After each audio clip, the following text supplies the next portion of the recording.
Ça, c'est Thomas Frank, un youtubeur dans la niche développement personnel et productivité avec une chaîne YouTube de plus de 3 millions d'abonnés. Des millions de vues, des millions d'abonnés, et pourtant, il y a plus de 1 an et demi, 2 ans, il a décidé d'arrêter sa chaîne YouTube et de se focus sur une chaîne secondaire. Et le résultat, c'est quoi? Il a doublé ses revenus et fait des millions de dollars. A small wait list on my email list on April 4th, I want to say, and that was around 3,000 people. And with just 2 emails to those 3,000 people, I want to say we made $80,000 in 1 month. And that was legitimately more than we had ever made in the entire life of my business. In, I think, late May, I finally made a video about it on Thomas Frank Explains.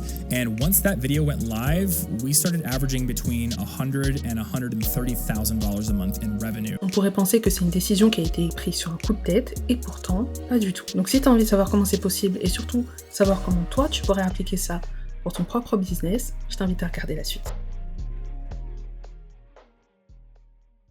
Comme beaucoup, quand Thomas a lancé sa chaîne YouTube, celle-ci était optimisée pour les vues et gagner de nouveaux abonnés. Et c'est normal parce qu'à ce moment-là, Thomas Frank, c'est juste un YouTuber. Donc on fait des vidéos qui ont déjà fait leurs preuves, dont les concepts et les idées ont déjà été validés. Et comme ça a déjà été validé, on sait que ça a la capacité de faire des centaines de milliers de vues, voire des millions. Ici, il faut comprendre qu'on pense YouTube comme des influenceurs, comme des créateurs de contenu, et pas du tout comme des entrepreneurs. Et en soi, tout ça n'est pas un problème si on souhaite vivre par exemple de partenariats ou des revenus AdSense. Et ici, ça ne posait pas problème parce que c'était littéralement le cas de Thomas Frank. Et c'est quand on est un entrepreneur qu'on doit commencer à jouer à un jeu différent sur YouTube. Et même au-delà de YouTube d'ailleurs, sur les réseaux sociaux de manière générale. Car faire des vues, c'est bien, mais ça ne garantit absolument pas le fait qu'on passe la carte bleue. Et ça, il a fini par comprendre. À la base, l'idée est simple, ouvrir une chaîne YouTube secondaire où il pourra parler de son nouveau sujet sans cannibaliser la chaîne principale. Et en plus, le but c'était d'avoir un side business pour ne plus pouvoir dépendre uniquement des partenariats commerciaux. Donc, littéralement, d'avoir une entreprise. Cette chaîne, elle a été pensée et surtout elle a été tournée autour d'une seule vision, d'un seul outil, et ça a donné Thomas Frank Explain. Ici, on y retrouve des tutos, des vidéos éducatives autour de nos chaînes, et il se spécialise et se niche autour de ces mêmes outils. Et c'est un choix plutôt intelligent, parce que quand ensuite il décide de vendre son premier template Notion, et ben ça marche directement. Ce qu'il arrive à faire, c'est plus de 15 000 $ en récurrent. $1,000 a month, which was really cool. And a couple of months after that, it eventually got up to around $15,000 a month. Again, not a whole lot of direct marketing. Et à juste titre, on pourrait penser qu'il a fait la promotion de son template sur sa chaîne principale et que c'est aussi pour ça que ça a gagné autant de traction. Mais la vérité, c'est que pas du tout. D'ailleurs, sur sa chaîne principale, il n'a jamais fait la promotion de sa chaîne secondaire. Il nous montre même que quand il a démarré sa chaîne secondaire, sa chaîne YouTube, comme toutes les autres, faisait à peine quelques centaines de vues. So I went and started this channel, and it was so funny to see how I reacted to the initial view counts, because initial videos were getting 100 to 200 views.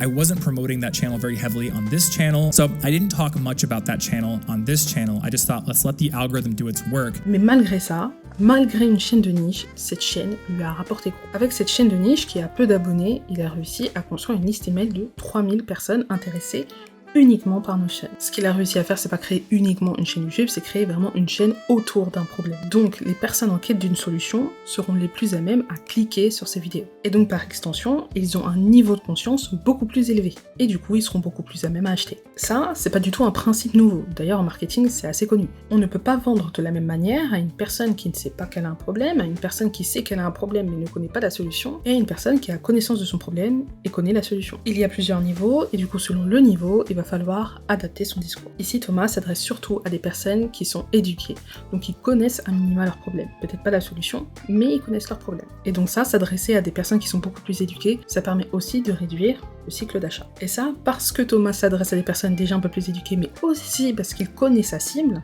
et ça c'est très important, qu'il est aussi facile pour lui de vendre. Parce qu'en fait, sa cible, c'est aussi lui. Il connaît leurs problématiques, il connaît les jargons, il sait comment il doit s'exprimer. Donc forcément, directement derrière, c'est plus facile de vendre. Et en fait, il connaît tellement sa cible qu'il a décidé de réitérer en créant un nouveau template, le second cerveau Notion. Et ça, on l'a vu par la suite, car sa vidéo The Ultimate Second Brain Setup in Notion lui a rapporté entre 100 et 130 000 $ par mois, et ça pendant un long moment. Aujourd'hui, la vidéo a plus de 1,2 million de vues. Je sais pas si on se rend compte. On parle de vues qualifiées, des personnes qui sont intéressées par Notion. C'est énorme, et c'est surtout important, car 1 million de vues de touristes et 1 million de vues de personnes qualifiées, ce n'est pas du tout la même chose. Et c'est à ce jeu-là que vous devez jouer en tant qu'entrepreneur. C'est attirer des personnes qualifiées, des personnes qui sont intéressées par le sujet que vous adressez, et pas juste des personnes qui sont là pour regarder et ensuite partir. Et comme ça, on peut penser que ça va de soi, et pourtant, c'est une grosse problématique que moi je rencontre avec mes clients qui généralement me disent qu'ils veulent faire des vidéos pour avoir des vues, etc. Alors que justement, il faut se focus sur le fait de ramener des personnes qui sont intéressées par notre sujet, qui ont conscience de leurs problèmes, et s'ils n'ont pas conscience de leurs problèmes, leur expliquer qu'ils ont un problème. Ils cherchent des vues à tout prix, en oubliant que le principal à la fin de la journée, c'est de vendre. Et ça, c'est une vidéo. Mais aujourd'hui, il cumule plus d'une 70aine de vidéos. Et je le rappelle, sur Notion exclusivement. Et toutes ces vidéos, elles renvoient soit sur un produit, soit sur sa liste email. Donc, absolument rien n'est perdu. La recette, elle est là, un sujet, des vidéos d'expertise, un ou plusieurs call to action clairs. Pas plus, pas moins. Et en fait, pour avoir discuté avec pas mal d'entrepreneurs, l'une des choses qui revient le plus souvent, c'est le manque de clarté. Ils ne savent pas ce qu'ils doivent faire, ce qu'ils veulent faire et pourquoi ils doivent le faire. Ils veulent faire des buildings publics, des vlogs, des tutos, des podcasts. En fait, ils veulent être partout à la fois parce que c'est ce qu'ils voient les autres faire. Sauf qu'on finit par s'y perdre. Ici, l'objectif, c'est de connaître justement nos objectifs. Ensuite, savoir, suite à cet objectif, quel type de vidéo on doit faire et surtout quelle stratégie de contenu on va mettre en place et quel va être notre planning stratégique. Et donc, ce qu'on va mettre en place ne sera pas la même si on veut juste gagner beaucoup de visibilité, si on veut avoir beaucoup d'autorité sur notre marché, ou si on a vraiment juste un objectif héroïque, donc de chiffre d'affaires, gagner un maximum d'argent. Il y en a pour certains, leur objectif, c'est de l'autorité, ou inspirer d'autres personnes. Pour d'autres, c'est de l'éducation pure et de la vente. Ici, le but, il est clair, c'est de vendre. D'ailleurs, même la manière dont il fait ses vidéos, elle a été réfléchie, elle a été pensée, c'est très intelligent. C'est parce que lui-même regardait une vidéo dans le sport, il a vu un homme qui parlait d'un de ses propres produits, il décrivait certes les bénéfices, mais aussi comment et pourquoi l'utiliser. La vidéo était littéralement une pub, il savait que la vidéo était une pub, et pourtant, il est quand même passé à l'action, il a acheté son produit. Et il s'est dit tout simplement, si cette vidéo, elle m'a fait acheter le produit, pourquoi je ferais pas une vidéo similaire? Parce que même si la vidéo était une pub, c'est une vidéo qui se suffisait aussi elle-même. Elle apportait énormément de valeur. I actually had a very interesting inspiration, like point of inspiration for making that video, which he makes videos about like fitness and supplements and things like that. But I remember he had made this video about like a pre-workout that he had developed where he just goes ingredient by ingredient, just going through every single thing that is in this pre-workout, talking about like why he chose the dosage, why he chose to have it in the product. And I remember watching that and I was like, this is an advertisement. I know it's an advertisement, but holy crap, this is super interesting content. Rien n'a été fait au hasard. Et donc aujourd'hui, si tu souhaites développer ta chaîne YouTube, il va falloir que tu mettes 3 choses en place. La première, ça va être de connaître précisément ton objectif. Tu peux aller nulle part si tu sais même pas où tu veux aller. Et ensuite, quand tu sauras ton objectif, ce sera beaucoup plus simple de mettre en place un planning stratégique. La deuxième chose, ça va être d'être dans la tête de ton prospect,